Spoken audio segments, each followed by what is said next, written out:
Sinaktan ka ba nila? Natatakot po ako, Mama. Huwag kang matakot, anak. Nandito ang mama. Kasama mo ko. Sa halip ay gamitin mo ang iyong lakas upang makaalis siya at para matulungan mo rin ako makaalis dito.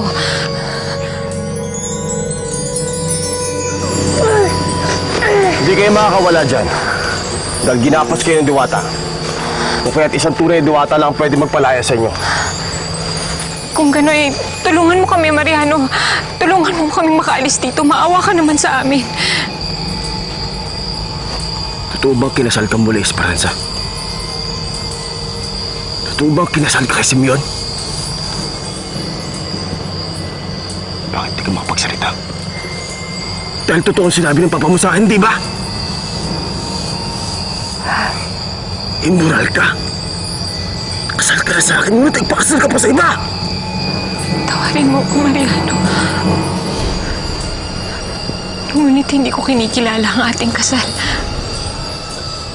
Hindi rin ito kinikilala nila Simeon at ng kanyang banwa. Kaya't sa mata ko at sa mata nila, maaari kami magpakasal ni Simeon. Ngunit sa mata ng Diyos natin, kasal tayo. Bitiwan mo ang mama ko!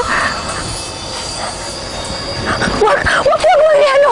Wag, Mariano! Maawa ka naman sa bata.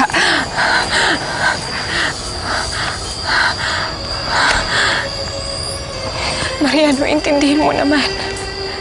Intindihin mo na lang na si Simeon talaga ang aking iniibig. Siya ang ama ng anak ko. At gusto kong mabuo ang aming pamilya.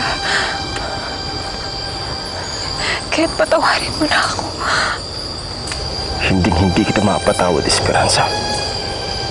Tama lang ginawa ng papa mo. Natakping kayo. Mariano, patawarin mo ko. Maawa ka naman sa amin. Mula ngayon, wala na akong pakialam sa'yo.